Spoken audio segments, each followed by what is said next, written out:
सर्वप्रथम आप सभी को नवरात्रि की पावन पर्व की बहुत बहुत हार्दिक शुभकामनाएं।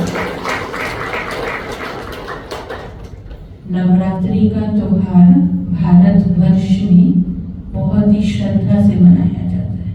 पूरा ही भारत इस त्योहार को बहुत ही उमंग के साथ, बहुत ही श्रद्धा के साथ हर साल मनाता है।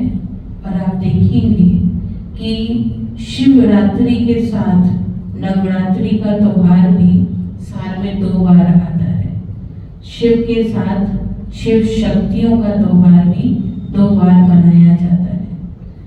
तो आप देखें कि जितने भी मुख्य त्योहार हैं भारतवर्ष के, जिसको पूरा भारत मिलकर मनाता है, चाहे होलिका है, चाहे दीपावली है, चाहे शिवरात्रि है, चाहे नवरात्रि है, वो सारे त्योहार रात्रि से जुड़े हुए हैं।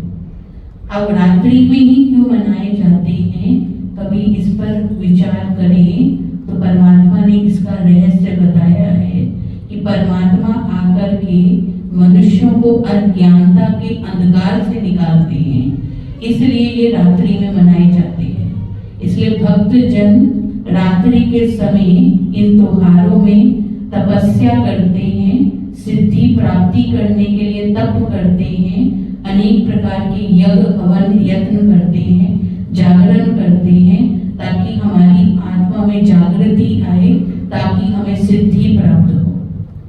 तो ये कलियुगी रूपी रात्रि में जागरण की बात थी। कलियुगी रूपी रात्रि में योग के द्वारा आत्मा को सिद्धि करने की प्राप्ति थी, जिसको भक्त गणों ने फिर रात्रि स्थूल रात्रि के रूप में मनाना शुरू कर दिया। दूसरा, आप देखेंगे जो देवी माँ है, एक तरफ तो उनको दैवी शक्ति दिखाते हैं और दूसरी तरफ उनके हाथों में वो दिखाते हैं, अस्त्र शस्त्र दिखाते हैं। एक तरफ उनको ममता मई कहते हैं और दूसरी तरफ उसको संहारणी दिखाते हैं। देखा जाए, एक तरफ तो लोग उसको ममता मई मान रहे हैं और दूसरी तरफ उसको उसके पैरों पर महिषासुर असुर को दिखाया जाता है कि वो असुर का संहार करने वाली है, और उसके अष्ट हाथ हैं और 8 ही हाथों में अस्त्र शस्त्र सजे हुए। अब सोचने वाली बात है कि 2 बातें बिल्कुल ही अपोजिट हैं, कि एक तरफ उसको शक्ति स्वरूप दिखाना और दूसरी तरफ उसको ममता मई दिखाना। इसका भाव क्या है कि देखा जाए, हर एक मनुष्य के अंदर 2 प्रकार की वृत्ति होती है। एक दैवी वृत्ति होती है और दूसरी आसुरी वृत्ति होती है। अब दैवी वृत्ति की आसुरी वृत्ति पर विजय करनी है, उसको पिक्चराइज करना है, तो उसको कैसे दिखाया जाए। तो जो वो आर्टिस्ट है, तो उसने दैवी शक्ति को पैरों पे क्या दिखा दिया कि पैरों में असुर पड़ा हुआ है। उसको पिक्चराइज करने के लिए ये सिंबल बनाया गया है कि जब दैवी शक्ति जागृत होती है तो आसुरी शक्तियां डाउन चली जाती हैं, आसुरी शक्तियां नीचे हो जाती हैं। तो उसको पिक्चराइज करने के लिए ऐसा स्वरूप बनाया गया है। और महिषासुर का अर्थ क्या है? कौन महिष कहते हैं बैल को, अर्थात जो मनुष्य मंद बुद्धि हो जाते हैं, जिनकी बुद्धि में बाबा जिसको कहते हैं कि ताला बंद हो जाता है, तो हमें कुछ भी राइट और रॉन्ग का फर्क नहीं पता चलता है। तो जब हमारी दैवी शक्ति जागृत हो जाती है तो हमारी जो आसुरी वृत्ति है वो समाप्त हो जाती है। इसलिए उनके पैरों में महिषासुर को दिखाते हैं। दूसरा क्या दिखाते हैं? 8 भुजाएं दिखाते हैं। वास्तव में देखा जाए, किसी की 8 भुजा तो हो नहीं सकती है, तो भुजा प्रतीक है शक्ति का। जैसे अगर कहा जाए कि आप शक्ति का प्रदर्शन करो, तो सबके ऐसे हो जाएगा, ऐसे दिखाएंगे शक्ति। तो किससे दिखा रहे हैं? भुजा से दिखा रहे हैं। तो भुजा माना शक्ति का प्रतीक। तो अष्ट शक्तियां हमें प्राप्त होती हैं, जिससे हमारी दैवी शक्ति जागृत होती है। वो अष्ट शक्ति कौन सी है? सहन शक्ति, समाने की शक्ति, परखने की शक्ति, निर्णय करने की शक्ति, विस्तार को संकीर्ण करने की शक्ति। ऐसे बाबा ने अष्ट शक्तियों का हमें बताया है कि ये अष्ट शक्तियां हैं। जब हम उन अष्ट शक्तियों को धारण करते हैं तो हमारी दैवी शक्ति जागृत हो जाती है।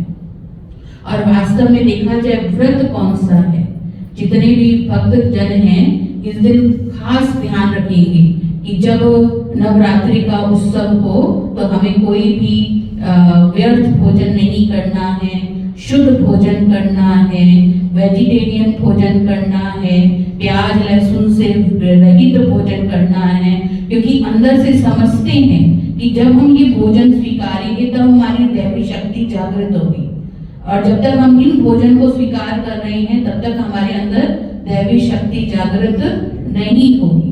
लेकिन क्या 7 दिन करने से, क्या फिर उसके बाद वापस उसी स्वरूप में आने से क्या दैवी शक्ति सदा जागृत रह सकती है?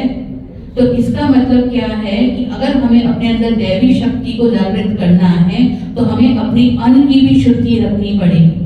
हमें प्योर भोजन करना है। प्योर भोजन माना जो प्याज लहसुन रहित तो है ही, लेकिन साथ साथ परमात्मा की याद में बनाया हुआ शुद्ध पवित्र भोजन होगा। तो जब हम उस भोजन को स्वीकारेंगे तब हमारे अंदर दैवी शक्ति जागृत होगी। और साथ साथ एक व्रत केवल भोजन का व्रत नहीं है, अनेक प्रकार के व्रत हैं। अगर आज मैंने बुरा नहीं सुनना है, आज मैंने परचिंतन नहीं करना है, आज मैंने अमृत वेले से परमात्मा को याद में रखना है, बाबा की याद को एक सेकंड भी भूलना नहीं है, ऐसे अनेक प्रकार के व्रत हैं जो आत्मा को करने हैं, जिससे हमारी दैवी शक्ति जागृत होगी। दूसरा, जागरण करना। वास्तव में कौन सा जागरण करना है? अज्ञानता के अंधकार से अपने आप को जगाना। वो तो भक्तजन जागने के लिए अनेक प्रकार के क्रियाक्रम करते हैं। वो सोचते हैं सिर्फ हम जागेंगे तो परमात्मा की प्राप्ति हो जाएगी। क्योंकि हम बचपन में हम देखते थे, हमारे सामने पंडाल लगता था, देवी का बहुत बड़ा पंडाल लगता था, बहुत ही लोग बहुत मानते थे। लेकिन वहां पर रात को जागने के लिए फिल्म चलाते थे, रात भर फिल्म देखते थे कि हमने जागरण करना है, लेकिन क्या इससे प्राप्ति होगी? वास्तव में देखा जाए, जागरण माना जहां पर जागृति जिसे कहा जाता है, तो कौन सी जागृति है ना, जिसमें हमारी बुद्धि जागृत हो जाए, जिसको कहा जाता है विवेक जागृत हो जाना। और विवेक तभी जागृत होगा जब हमारे अंदर ज्ञान होगा, क्योंकि ज्ञान से ही बुद्धि जागृत होती है। तो परमात्मा आकर के हमें ज्ञान देते हैं, जिससे हमारी बुद्धि जागृत होती है। और जब हमारी बुद्धि जागृत होती है तब हम सही और गलत के फर्क को समझ करके कि आसुरी वृत्ति क्या है और दैवी वृत्ति क्या है, उसकी गहराई को समझ करके फिर हम दैवी वृत्ति को धारण करते हैं और हमारे अंदर दिव्यत्व आता है, जिसका यादगार ये नवरात्रि का उत्सव हम हर साल मनाते हैं। तो उत्सव मनाना है, लेकिन परमात्मा कहते हैं अर्थ सहित मनाना है। वास्तव में नवरात्रि का जो यादगार है वो हम आत्माओं का ही यादगार है। तो अभी जैसे नवरात्रों के उत्सव चल रहे हैं, सभी भक्तगण माँ माँ कहकर पुकार रहे हैं, तो आप उनको सकाश दे रहे हैं या सिर्फ याद कर रहे हैं देवी को? या भाई सोचते हैं नहीं शक्तियां तो सिर्फ बहने ही हैं, भाई नहीं है, ऐसा तो नहीं सोचते? बाबा कहते शिव शक्तियां सारी ही हैं, शरीर को नहीं देखना है, आत्मा को देखना है। इसलिए आप देखोगे कि कंचकों में बिठाती हैं बहनें, कन्याएं होती हैं, लेकिन साथ में एक कुमार भी होता है।